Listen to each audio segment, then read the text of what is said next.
Selamat siang Bapak Ibu. Yang terhormat Bapak Tri Nardono selaku Wakil Kepala Sekolah SMA Negeri 1 Depok. Yang terhormat Ibu Dwi Astuti Indriati selaku Ketua FGMB Kabupaten Sleman dan Bapak Ibu yang berbahagia. Marilah kita panjatkan puji syukur kehadirat Tuhan Yang Maha Esa yang telah melimpahkan karunia-Nya sehingga kita dapat berkumpul di tempat ini dalam keadaan sehat. Bapak Ibu, sebelum acara kita mulai, mari kita berdoa sesuai dengan agama dan kepercayaan masing-masing. Berdoa mulai. Cukup. Bapak Ibu yang berbahagia, izinkanlah saya untuk membacakan susunan acara pada hari ini. Yang pertama, pembukaan. Selanjutnya, sambutan kepala sekolah yang akan diwakili oleh Bapak Tri Nardono. Yang ketiga, sambutan ketua FGMB.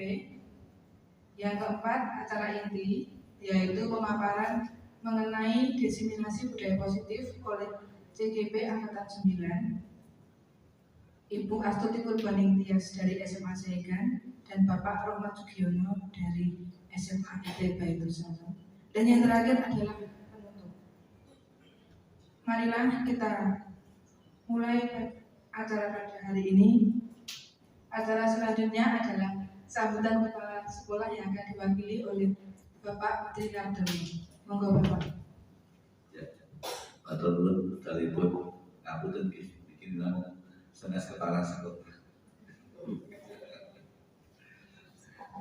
Assalamualaikum warahmatullahi wabarakatuh. Selamat siang, salam sejahtera untuk kita semua. Yang kami Bapak Ibu anggota FGMB Bahasa Indonesia Kabupaten Sleman, namanya Ibu Idri, Ketua FGMB.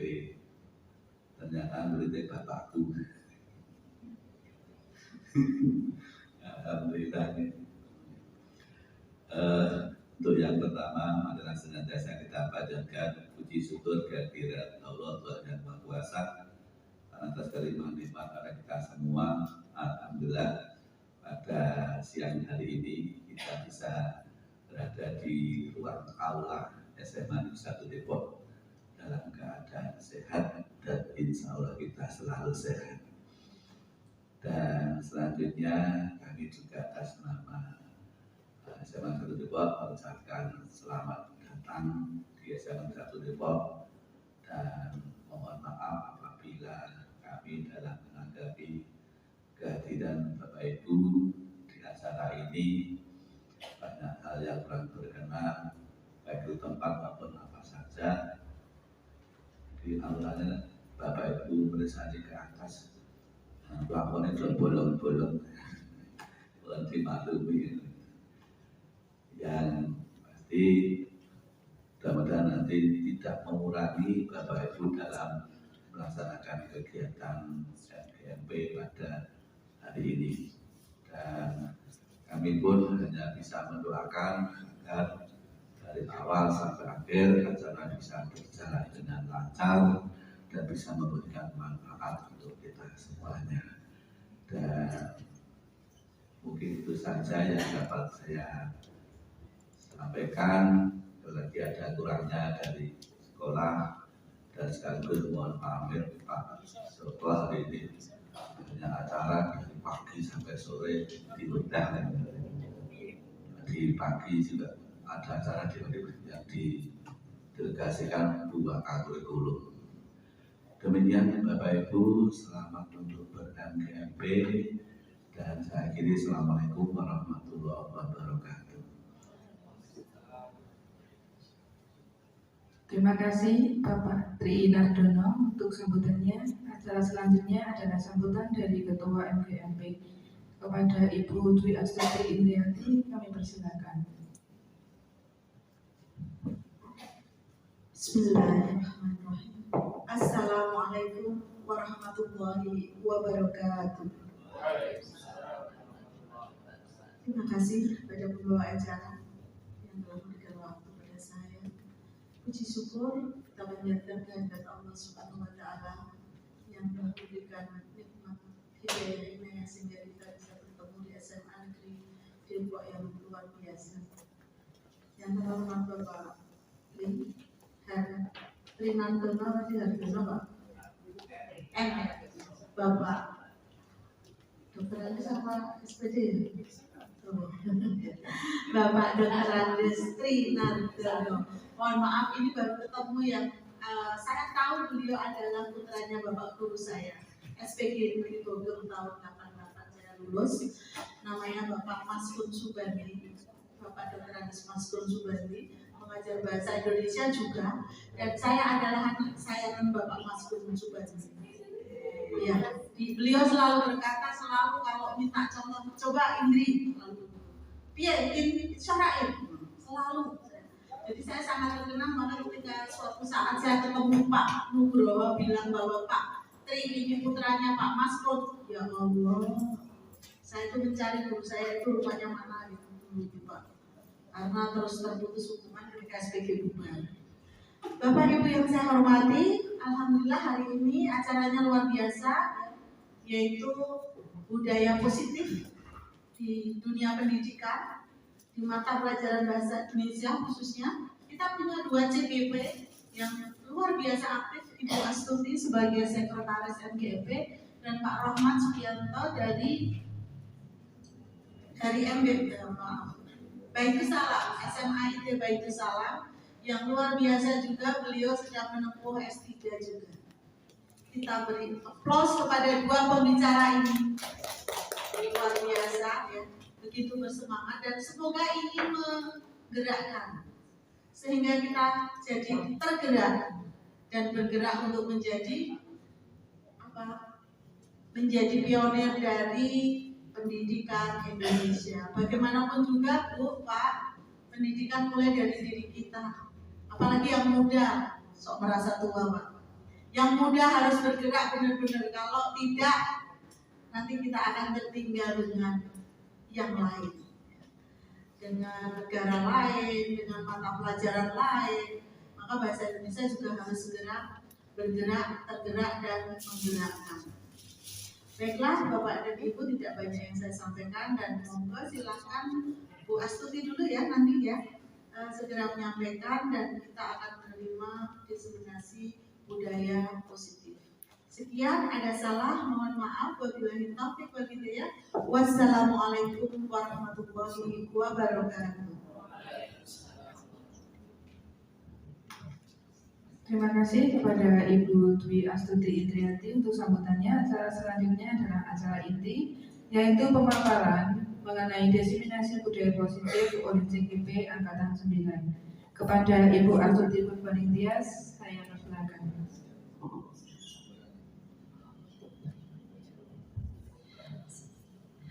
Assalamualaikum warahmatullahi wabarakatuh.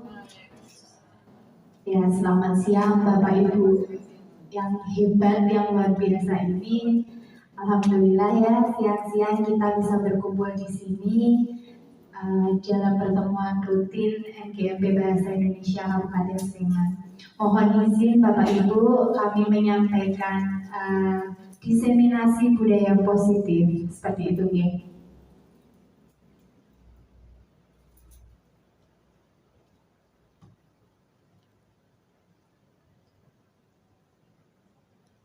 Bapak Ibu, kita santai saja. Nah, kok sepertinya diem semua gitu kan?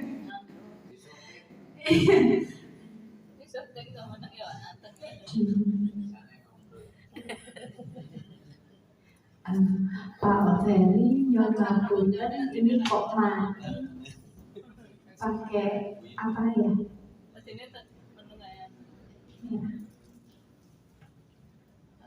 Sebelah timur ya Pak Ferry. Ya sebelah timur, sebelah kanan tadi.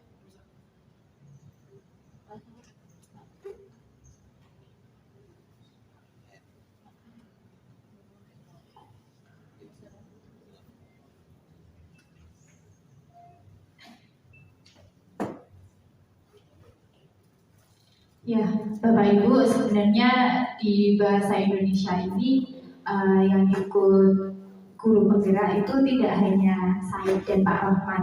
Sebenarnya sekarang ada Pak Ferry dan juga Bu Lisa gitu. Kalau tidak salah Bu Lisa, seperti itu di angkatan 9. Bu Lisa ya? Agnes. Oh, Bu Agnes, mohon maaf. Nah, Bu Agnes. Jadi di bahasa Indonesia Kabupaten Sleman ini ada 4 calon guru penggerak yang sekarang sedang melaksanakan pendidikan di angkatan 9 begitu. Bapak Ibu, ini diseminasi budaya positif ya. Jadi kami bukan menggurui ya Bapak Ibu, mohon maaf, kami tidak menggurui, kami hanya menyampaikan sedikit sekali ilmu yang kami dapatkan dari guru penggerak. Semoga ilmu ini nanti dapat mengingatkan Ibu sama Bapak tentang budaya positif. Seperti itu, saya yakin Bapak Ibu yang ada di sini semuanya Bapak Ibu guru-guru senior ya, yang sudah menjadi guru lebih dari saya ya. Saya baru istilahnya 4 tahun kalau disayangkan begitu ya. Tapi mungkin Bapak dan Ibu semuanya lebih lama daripada saya, mungkin sudah lebih paham tentang budaya positif. Maka dari itu saya di sini dan Mas Rohmat nanti hanya mengingatkan saja seperti itu ya. Nah, sebelumnya perkenalkan dulu Bapak Ibu, mungkin ada yang sudah tahu muka saya tapi lupa juga nama saya begitu ya. Nama saya Astuti Purbadintias Bapak Ibu. Saya guru di SMA Negeri 1 Segan. Saya bukan asli orang Jogja, saya asli orang Jawa Tengah. Sekarang tinggal pun juga di Jawa Tengah begitu. Hanya saja saya bekerja di SMA Negeri 1 Segan. Begitu, saya langsung ke 3 materi yang akan saya berikan, yang akan saya nanti bawakan, yaitu yang pertama tentang kebutuhan dasar, kemudian tentang posisi kontrol dan segitiga restitusi. Yang pertama Bapak Ibu tentang kebutuhan dasar. Kebutuhan dasar itu apa? Kebutuhan dasar itu adalah segala sesuatu yang kita lakukan untuk mendapatkan apa yang kita inginkan. Jadi hal-hal mendasar yang sebagai sumber kita melakukan suatu kegiatan, begitu ya. Seluruh tindakan yang kita lakukan itu kan memiliki tujuan. Nah, semua usaha, semua tindakan itu kan memiliki tujuan. Dan tujuannya ini dalam rangka untuk memenuhi kebutuhan dasar kita. Pasti seperti itu. Nah, ada berapa kebutuhan dasar manusia?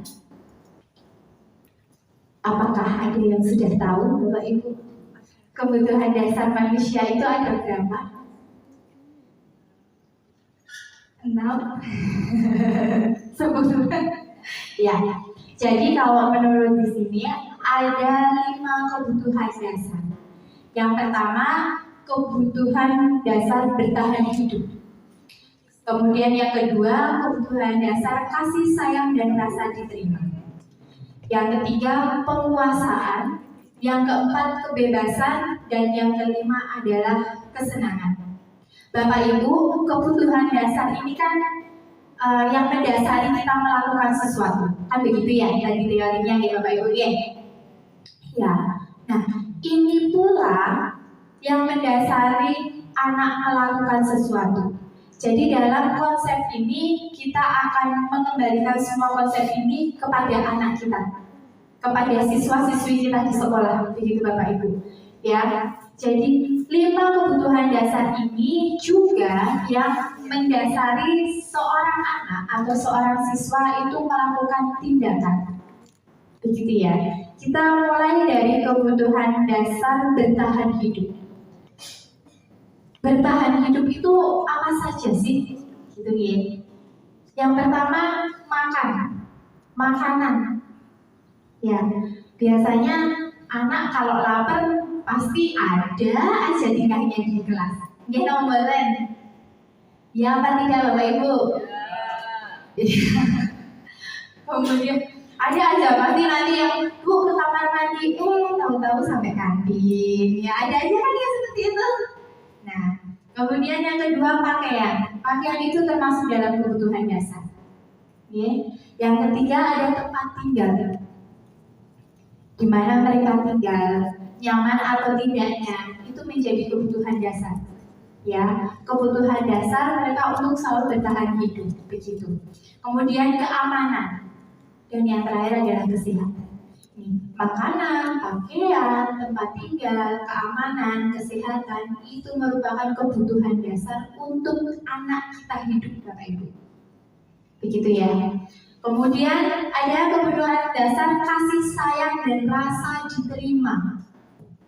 Rasa diterima, rasa dipedulikan, rasa berbagi, rasa kerjasama menjadi bagian dalam kelompok. Itu merupakan kebutuhan dasar anak-anak kita. Begitu ya. Diterima di sekolah, diterima di dalam sebuah kelas, diterima dalam sebuah masyarakat, begitu ya. Itu termasuk di dalam kebutuhan dasar yang harus terpenuhi sebenarnya. Seperti itu. Kemudian ada yang namanya penguasaan. Ya, penguasaan ini terkait dengan harga diri. Harga diri seorang anak, keinginan untuk dianggap, ya kan? Kadang ada nih anak-anak kita kalau seumpama kita menyebut anak A, yang satu iri, saya juga mau dong disebut, kayak gitu. Rasa ingin dianggapnya.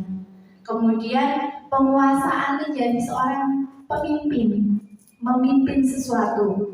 Terus penguasaan untuk berprestasi, diakui, didengar, begitu ya. Jangan lupa Bapak Ibu bahwa mendengar anak itu ternyata juga hal yang harus kita perhatikan. Itu menjadi satu dari banyaknya kebutuhan dasar yang harus kita penuhi seperti itu. Kemudian ada kebutuhan dasar kebebasan. Kebebasan ini terkait dengan kemandirian, memiliki hak pilihan untuk memilih seperti itu. Kemudian mencoba hal yang baru, mampu mengendalikan arah dirinya. Ini kebutuhan dasar ternyata. Jadi ketika kita memberi kesempatan anak untuk berbicara, menentukan pilihannya, menentukan kelompoknya, seumpama kita memberi tugas secara berkelompok, kemudian mereka, Bu saya milih kelompok saya sendiri ya.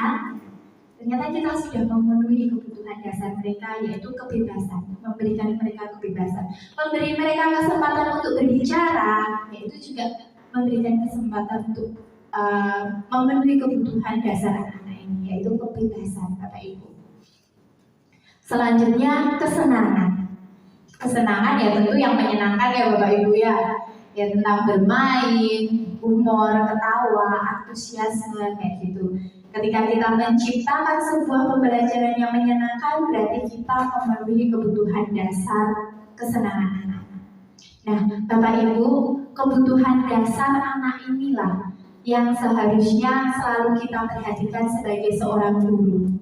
Ya, karena apa ya tadi itu? Karena kebutuhan dasar ini yang menyebabkan kita melakukan sesuatu. Kebutuhan dasar ini yang menjadi tujuan kita melakukan sesuatu. Jika anak tidak terpenuhi kebutuhan dasarnya, pasti mereka akan melakukan sesuatu yang menurut kita kok belok, kok tidak sesuai dengan apa yang kita arahkan, seperti itu. Biasanya karena anak kurang kebutuhan dasarnya terpenuhi, karena kurangnya kebutuhan dasar ini. Ya harusnya kebutuhan dasar ini kita terpenuhi. Nah, kebutuhan dasar ini tidak hanya guru yang memenuhi sebenarnya Bapak Ibu, orang tua di rumah juga harus memenuhi. Namun karena kita sebagai orang tua anak di sekolah, ya kan? Karena kita sebagai orang tua anak di sekolah, maka menjadi kewajiban kita juga untuk memperhatikan kebutuhan dasar anak-anak ini. Begitu ya Bapak Ibu ya? Sepertinya kalau ini Bapak Ibu sudah jago sekali, sudah paham sekali ya. Saya hanya kembali mengingatkan saja. Nah, ketika anak melakukan suatu tindakan, ikan Bapak Ibu, ketika anak melakukan tindakan baik itu positif atau negatif, seorang guru itu biasanya akan mengontrol anaknya, kan seperti itu, mengontrol muridnya. Nah, di sini materi yang kedua yaitu tentang posisi kontrol. Ya, posisi kontrol itu berarti di mana guru itu memosisikan ketika anak itu berbuat sesuatu. Ya, posisi guru ketika meninjau kembali penerapan disiplin di dalam ruang-ruang kelas, apakah telah efektif, apakah telah berpusat, apakah sudah memerdekakan dan memandirikan murid, apakah bagaimana dan mengapa bisa terjadi seperti itu. Jadi posisi kontrol itu terkait banyak hal ketika kita mengontrol peserta didik kita. Ada 5 posisi kontrol Bapak Ibu. Ada yang namanya penghukum, ada yang membuat merasa bersalah, ada yang menjadi teman, ada sebagai pemantau, dan ada yang namanya manajer. Yuk, kita lihat ya Bapak Ibu, kita ada di posisi yang mana sekarang ini. Ada contoh kasus. Ada siswa tidak mengerjakan PR. Ketika kita menemui siswa yang tidak mengerjakan PR, ada guru yang bilang gini, tulis ulang 10 kali. Kira-kira ada nggak Bapak Ibu yang seperti itu di sini? Ada atau tidak? Jawab. Ada tidak kira-kira Bapak Ibu kalau menemukan siswa-siswi Bapak Ibu yang tidak mengerjakan PR gitu, terus langsung Rangga, tulis ulang 10 kali PR-nya, kayak gitu. Kalau sampai ada, berarti posisi Bapak Ibu sekarang ada di posisi yang namanya penghukum. Begitu. Beda lagi kalau seumpama ada Bapak Ibu yang kalau ketemu anak yang tidak mengerjakan PR malah bilang, berapa kali kamu sudah tidak mengerjakan PR? Kenapa lagi kok mengecewakan saya? Kan sudah saya kasih tahu kemarin kalau kamu harus mengerjakan PR, begitu. Nah, kalau Bapak Ibu ada di posisi ini, berarti Bapak Ibu sedang berada di posisi pembuat merasa bersalah. Membuat rasa bersalah anak-anak seperti itu. Bapak Ibu menimbulkan rasa bersalah pada anak seperti itu. Nah, beda lagi dengan ini. Ayo dong, jangan lupa lagi mengerjakan PR-nya. Bantu ibu sama bapak lah. Ya sudah, untuk kali ini karena sikapmu masih baik, sama seperti itu ya. Tidak apa-apa, besok jangan lagi. Bapak Ibu gak kayak gitu ya sama anak-anak. Nah, berarti kalau posisi seperti itu, Bapak Ibu sedang ada di posisi kontrol sebagai teman. Gitu ya. Kan kalau teman itu kan biasanya ngomongnya enak ya. Apalagi saya Bapak Ibu sebenarnya. Kalau saya akui saya ada di posisi ini sekarang. Jadi menganggap anak-anak itu sebagai teman saya. Ya. Kalau di anggapan saya begini, ketika anak-anak itu ada di posisi teman, rasanya enak ya diajak ngomong-ngomong ya. Rasanya terus nyambung sefrekuensi sama anak-anak seperti itu.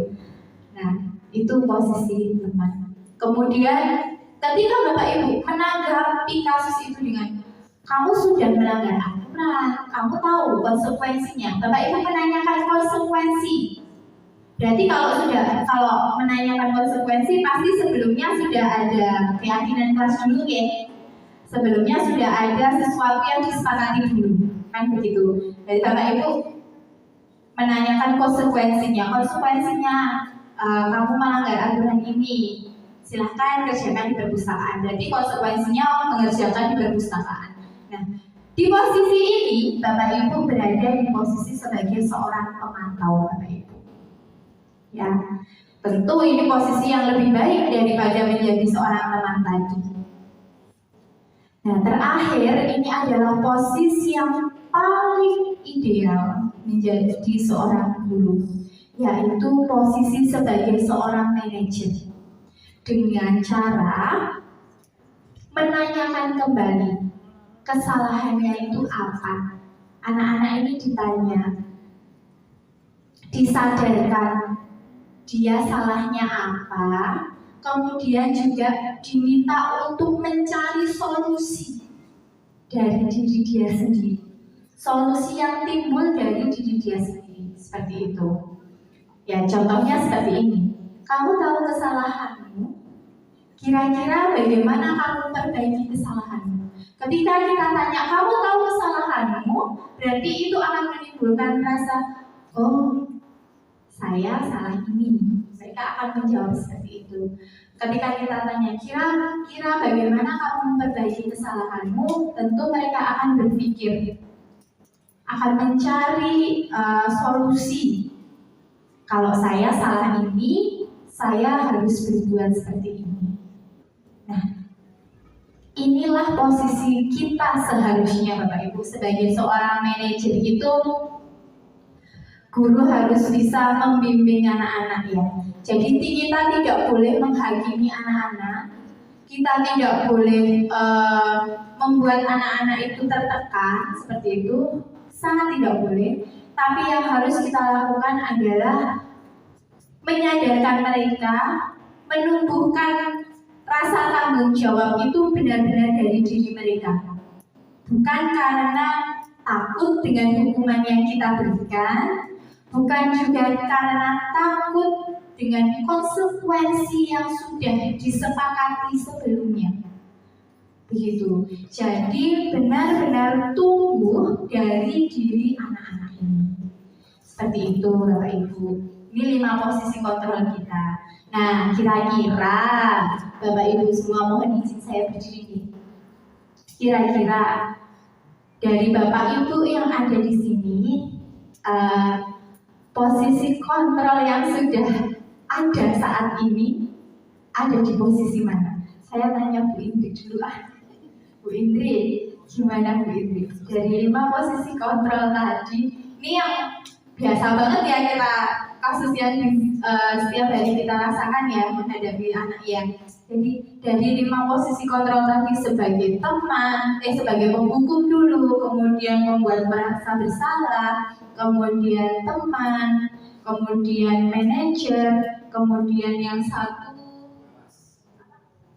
pengawas ya. Nah itu Bu Indri ada di posisi mana Bu Indri?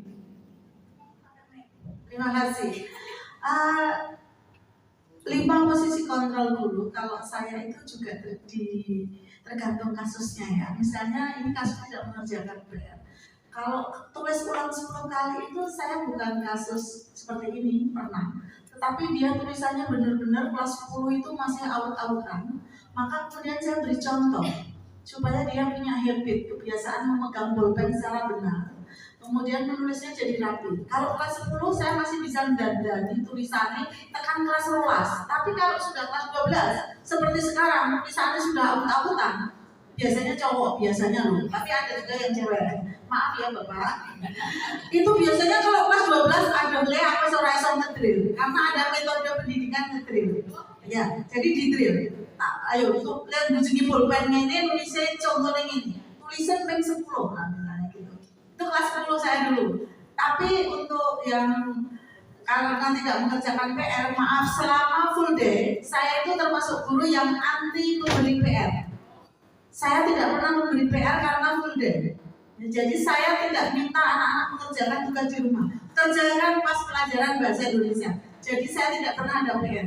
Kalau tugas kerjakan pas bahasa Indonesia. Jangan di rumah, jangan sampai kamu di rumah kok malah di kamar mengerjakan bahasa Indonesia. Saya nggak mau. Kamu di rumah bersosialisasi dengan keluarga dan tetangga. Ojo kuperan yang di kamar gara PR. Karena sudah full day. Saya selalu bilang gitu sama anak murid saya loh ya. Saya nggak pernah memberi PR selama full day. Kemudian yang ya pernah lah. Kalau sekian tahun mengajar, misalnya mood booster itu juga kadang kan tidak mesti ya Bu.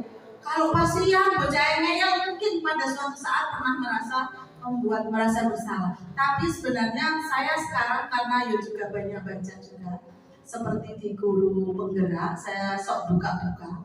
Itu kita beri kemerdekaan di manajer ya. Di terakhir tadi bahwa kok lebunya telat setiap jam pertama Bu Indri misalnya. Kalau ini kan karena PR, tapi kan kasus banyak sekali gitu.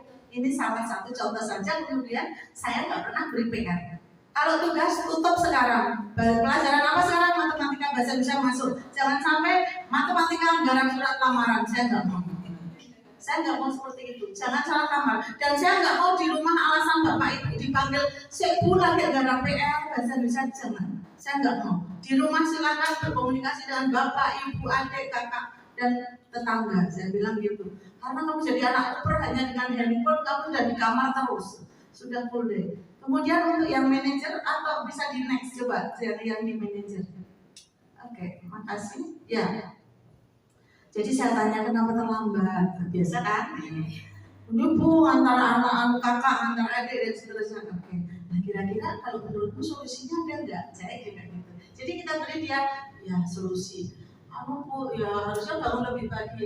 Sih harus bangun lebih pagi. Kalau itu maksud tiap jam pertama Bu Indri telat terus, tak bagus, saya bilang gitu. Terus bilang antar adik dulu Bu, jalannya macet. Waduh kebetulan ada truk banyak gitu yang sama titik. Kalau 5 nalar itu truk pasir oke harus macet. Nah itu pasti saya ini. Kira-kira gimana Mas solusi dari permasalahan itu ya? Oke. Termasuk juga kalau di kelas domain HP game. Oke. Saya kadang beri saya kesepakatan yuk. Aku harus bagaimana mana? Kalau yang pegang HP untuk pelajaran oke. Yuk buka sekarang. Apa artinya Kulacino? Ibu-ibu bapak tahu Kulacino? Kemarin ada anak saya merancang novel kelas 12 itu memberi judul novelnya Kulacino. Bukan.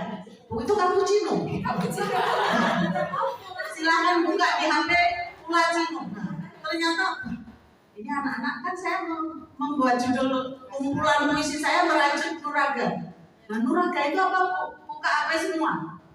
Oh ternyata Nuraga itu empati, simpati itu dia juga pakai bahasa Latin, bahasa Jerman, buat judul itu. Aduh gurunya bahasa malah Kulacino. Oke, Kulacino apa maksudnya? Ini loh Bu.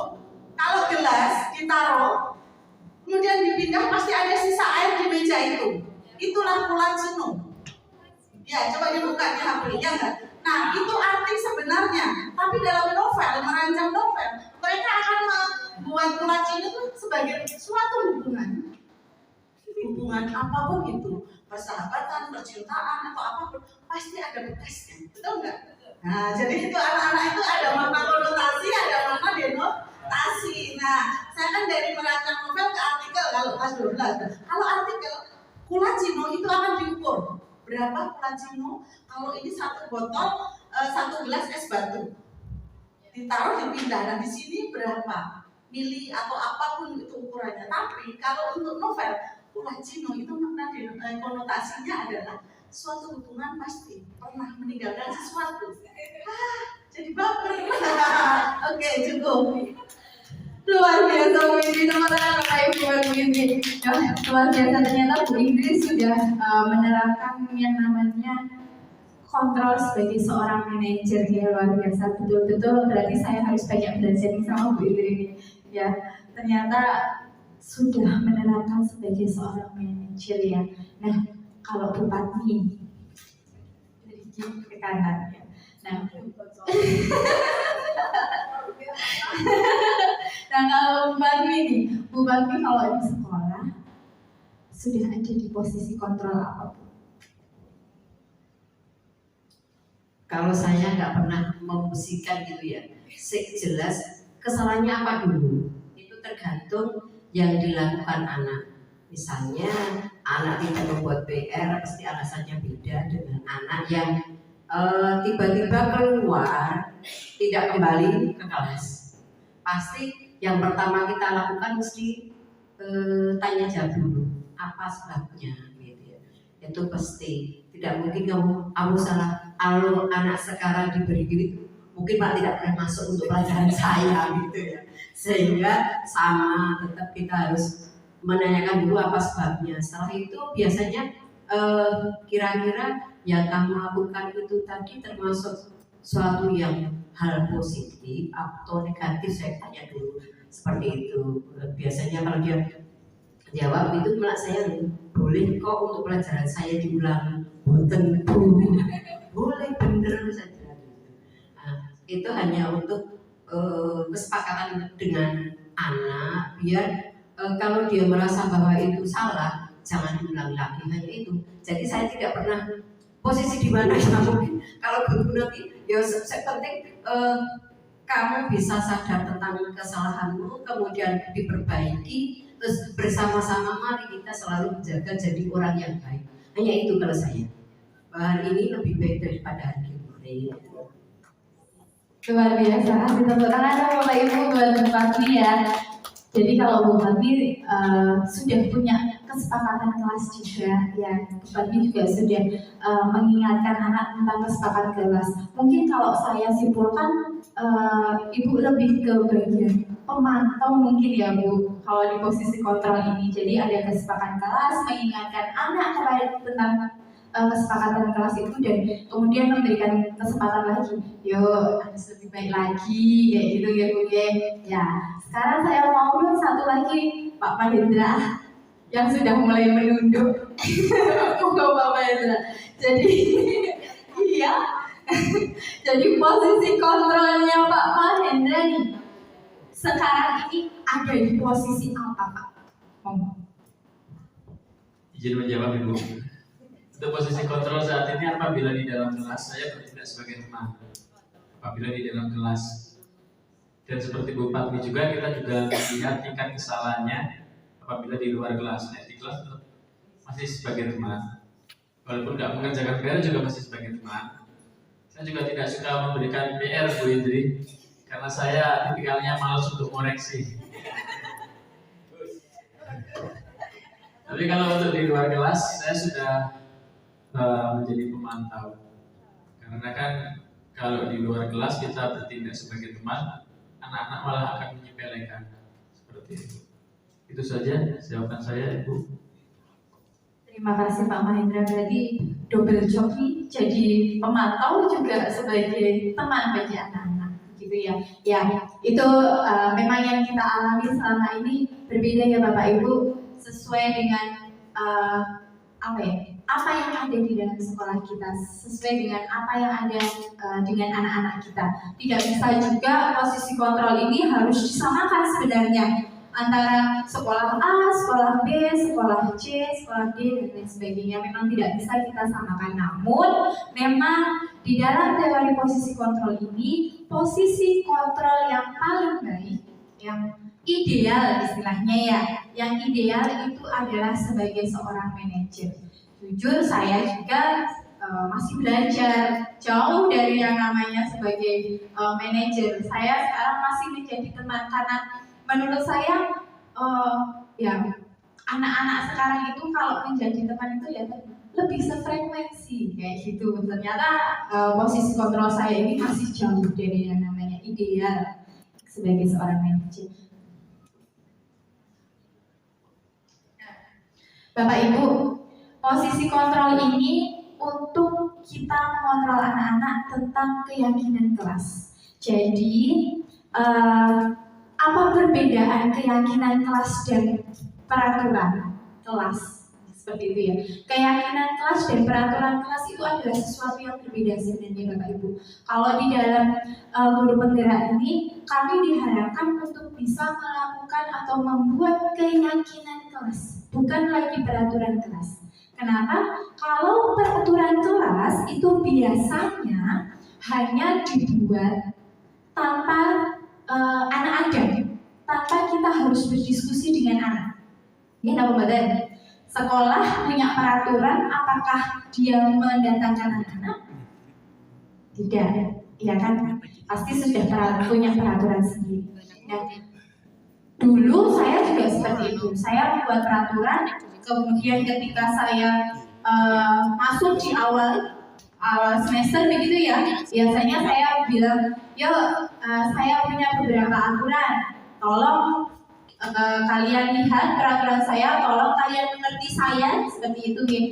Tolong kalian mengerti saya, ini peraturan yang ada di dalam bahasa Indonesia. Dalam pelajarannya Bu Astuti di bahasa Indonesia peraturannya seperti ini. Ternyata Bapak Ibu, dampaknya nanti akan berbeda ketika kita melakukan keyakinan kelas. Kita membuat keyakinan kelas. Kenapa?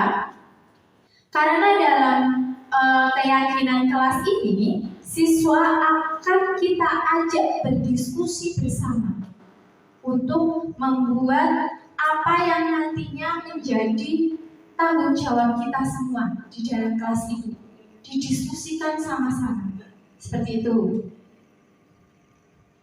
Nah, bentuk keyakinan kelas ini Bapak Ibu nanti bentuknya abstrak.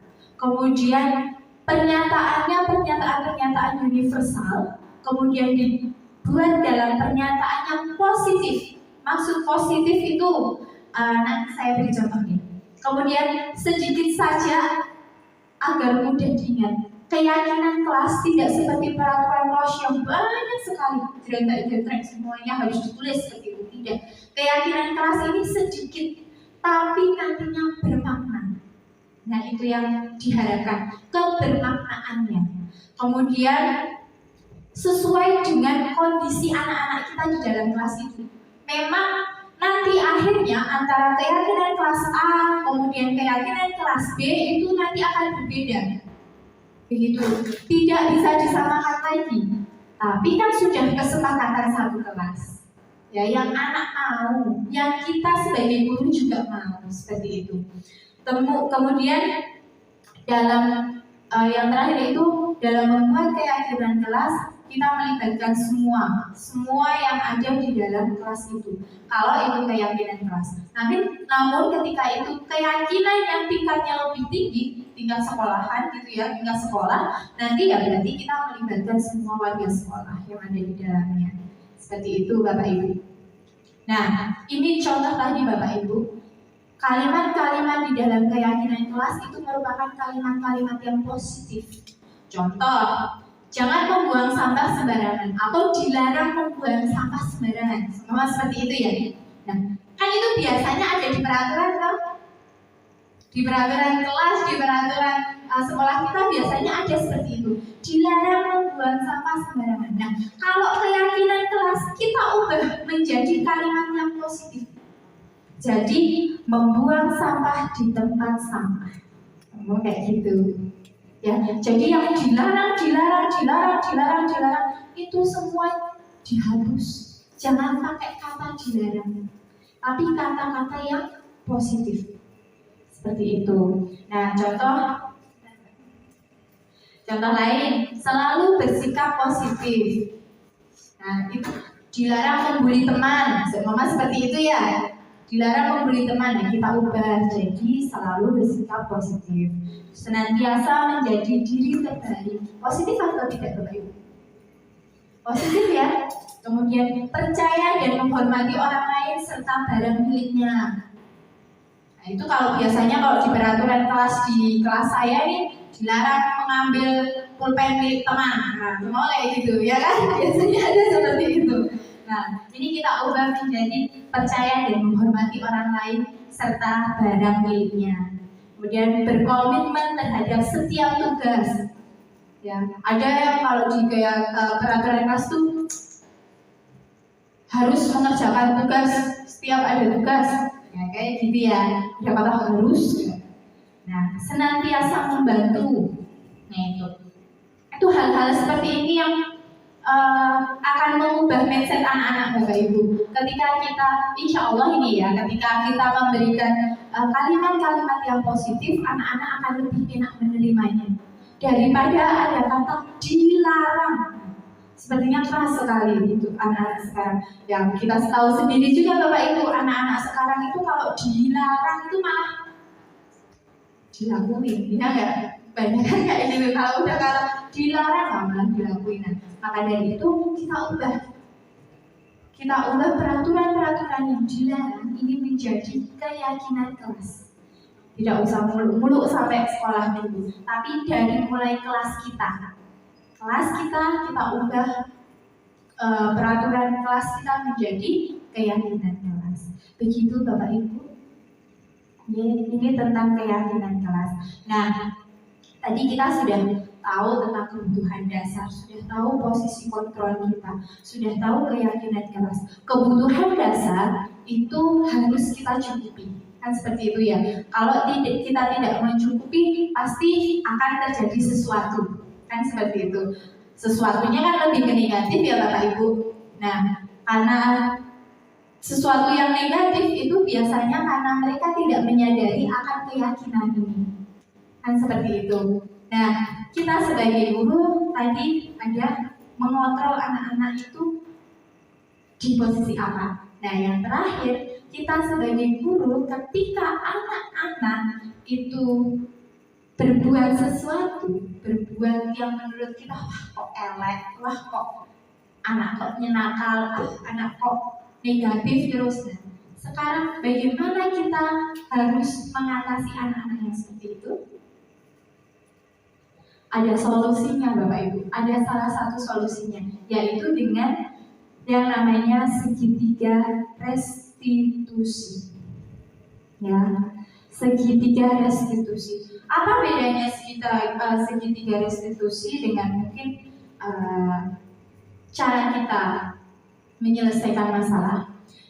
Mungkin nanti Bapak Ibu akan menemukan jawabannya ketika saya sudah sedikit menjelaskan ini. Jadi segitiga restitusi itu suatu proses dialog yang dijalankan oleh guru agar dapat menghasilkan murid yang mandiri dan bertanggung jawab. Perlu digarisbawahi ya Bapak Ibu tentang proses dialog. Jadi dalam menyelesaikan suatu permasalahan anak-anak, segitiga restitusi ini mengedepankan proses dialog, ya, berinteraksi antara guru dan juga siswa. Seperti itu. Nah, segitiga restitusi ini ada 3 tahapan. Yang pertama, menstabilkan identitas. Kemudian ada validasi tindakan yang salah, dan yang terakhir menanyakan keyakinan. Ya, ada 3 bagian dari segitiga restitusi. Dan semua bagian ini membuat kita berdialog dengan anak, mengajarkan kita untuk berdialog seperti itu. Yang pertama kita bahas tentang menstabilkan identitasnya. Menstabilkan identitas ini pada dasarnya Bapak Ibu untuk mengontrol anak-anak agar mereka istilahnya tidak emosi, ya, tidak menggebu-gebu ketika kita tanya. Biasanya kan ada ya, kalau anak itu kalau kita tanya, Dek, kamu kenapa? Wah, butuh apa-apa, Bu? Terus malah marah-marah, gantian kita yang nanyanya biasa aja, malah kita yang dimarahin. Kan kayak gitu. Nah, menstabilkan identitas itu fungsinya seperti itu. Ketika seorang anak merasa sedih dan emosional, mereka tidak bisa mengakses bagian otak yang berfungsi untuk berpikir rasional. Biasanya memang seperti itu ya Bapak Ibu ya. Kalau nggak usah anak kita saja, kalau kita sedang emosi, kita nggak akan berpikir rasional. Kan seperti itu. Nah, sebaiknya kita membantu anak untuk tenang dan kembali ke suasana hati di mana proses belajar dan menyelesaikan masalah bisa dilakukan. Dalam segitiga itu, posisi kita harusnya seperti itu. Jadi tidak malah membuat anak ini tambah menggebu-gebu, tambah marah-marah seperti itu. Nah, kalimat-kalimat yang bisa muncul Bapak Ibu ketika kita berdialog dengan anak, berarti ketika anak itu masih dalam posisi yang emosi, berarti kita harusnya menenangkan, ya kan? Posisi kita sebagai seorang guru, kita menenangkan anak-anak. Nah, kalimat yang bisa muncul ya sama seperti itu. Berbuat salah itu tidak apa-apa, Dek. Sama seperti itu ya. Nggak apa-apa, sabar, Dek. Sama seperti itu. Tidak ada manusia itu yang sempurna. Pasti kalau Bu Patmi itu begitu itu.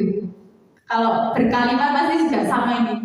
Tidak ada manusia yang sempurna. Selalu begitu. Saya ingat kalau Bu Patmi.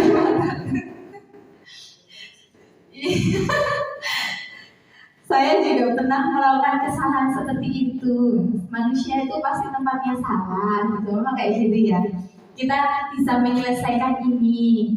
Kemudian Ibu tidak tertarik mencari siapa yang salah.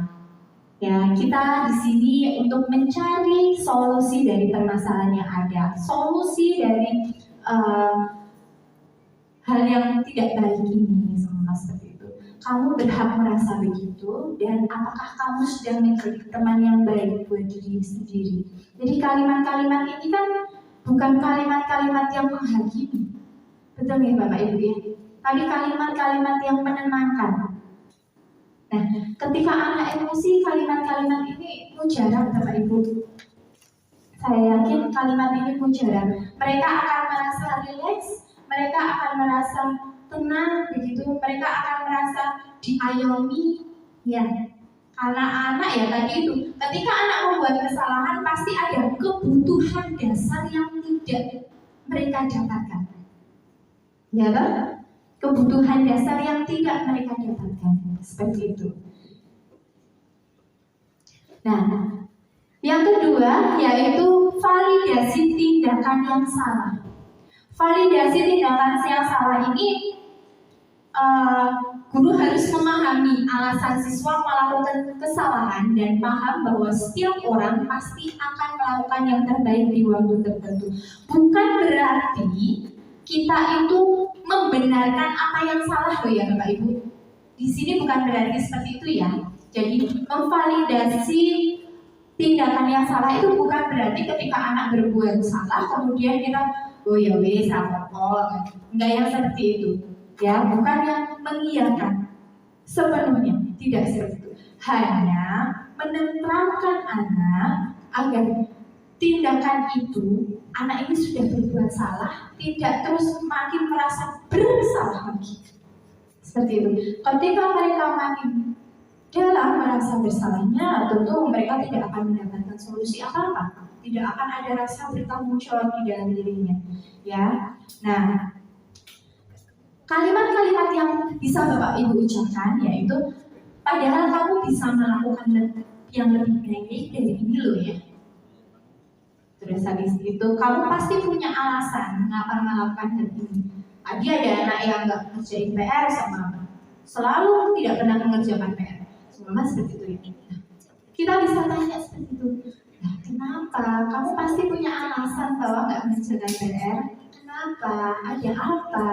Begitu ya. Terus kamu patut bangga pada dirimu sendiri karena kamu telah melindungi sesuatu yang penting buatmu. Mungkin dia melakukan kesalahan sesuatu yang menurut dia menjadi hero seperti itu, yang menjadi pahlawan, yang bisa seperti itu. Kamu boleh mempertahankan sikap itu, tapi kamu harus menambahkan sikap yang baru. Nah, kalau saya lebih condong pada yang kalimat terakhir. Ya Bapak Ibu, jadi kamu boleh mempertahankan sikap itu, tapi kamu harus menambahkan sikap yang baru. Walaupun ini tentu disesuaikan dengan permasalahan yang ada. Ya, seumpama dia tidak mengerjakan PR atau dia bolos. Nah, ada ini Bapak Ibu, kemarin ada satu kasus di sekolah saya, supporteran futsal. Nih, ceritanya kemarin ada supporteran futsal, sudah ada surat perintah tugas, sudah ada data anak-anak yang harus mengikuti kegiatan supporter.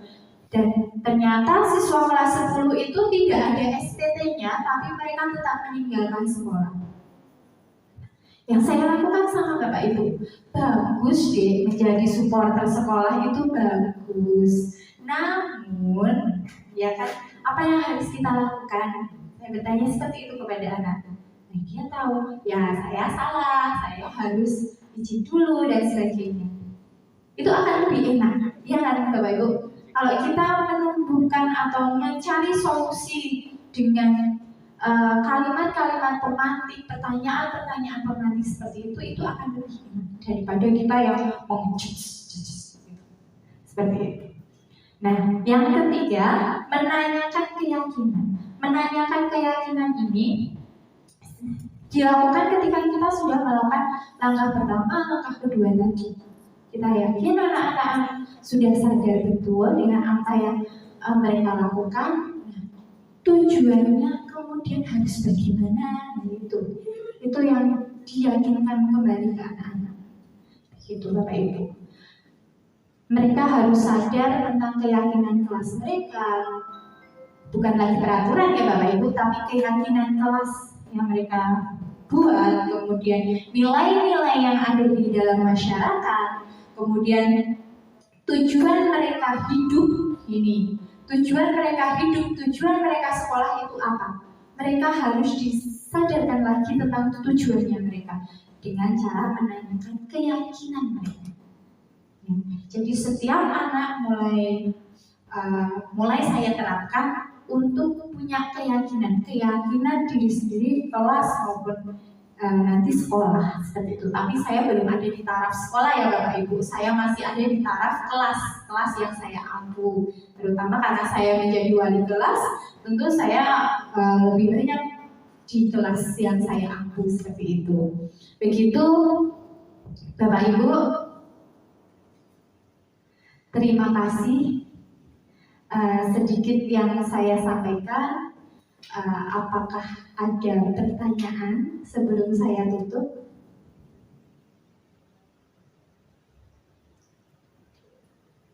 Apakah ada pertanyaan?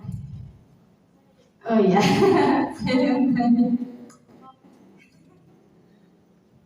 Luar biasa, Bu.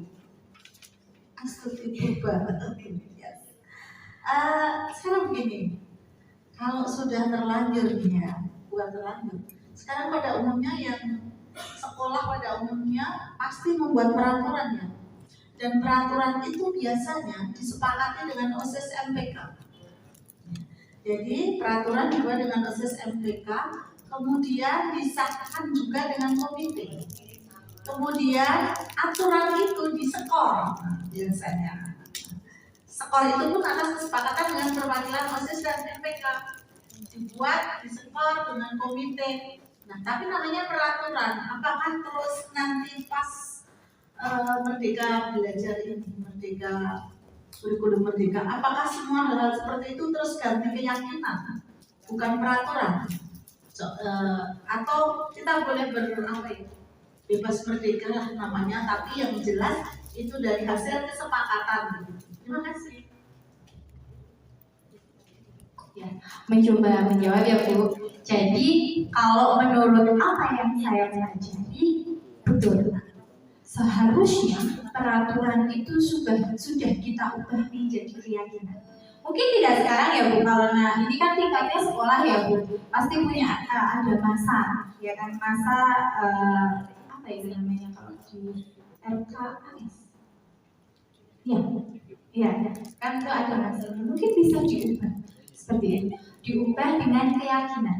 Berarti mengubah peraturan yang tadi kalimat-kalimatnya negatif, ya, yang tidak boleh, ya, dilarang dan sebagainya, menjadi kalimat-kalimat yang lebih positif seperti itu. Bisa dilakukan seperti itu. Nah, kalau sistem skor, ya scoring ya Bu. Nah, itu sebenarnya seharusnya sudah tidak diterapkan di dalam sekolah.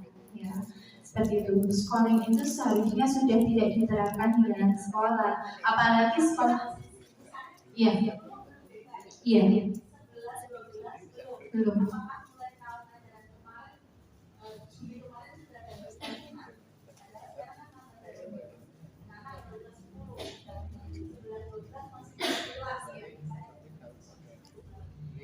Ya, seharusnya mengikuti tentang keyakinan ya. Karena ya walaupun kurikulumnya sudah berubah, tapi kan keyakinan itu dapat diterapkan untuk semua kurikulum tuh. Ya. Karena keyakinan itu kan untuk menumbuhkan, tujuannya untuk menumbuhkan rasa bertanggung jawabnya anak, ya, dengan hal-hal, dengan kalimat-kalimat yang positif seperti itu. Begitu sih Bu Indri. Ya. Terima kasih. Apakah ada Bapak Ibu lain yang mau bertanya? Tidak ada? Kalau tidak ada, berarti saya cukupkan Bapak Ibu. Terima kasih atas kesempatan yang diberikan kepada saya. Mohon maaf sekali kalau saya kurang baik ketika bertutur kata, kurang baik ketika bertingkah. Wassalamualaikum warahmatullahi wabarakatuh. Terima kasih kepada Ibu Dwi Astuti. Maaf. Terima kasih kepada Ibu Astuti Purbalingga sama-sama Astuti, maaf ya. Sungguh pemaparan yang luar biasa sekali, mengingatkan kita untuk lebih bijak lagi dalam mendidik anak-anak kita. Ya, selanjutnya adalah pemaparan mengenai diseminasi budaya positif oleh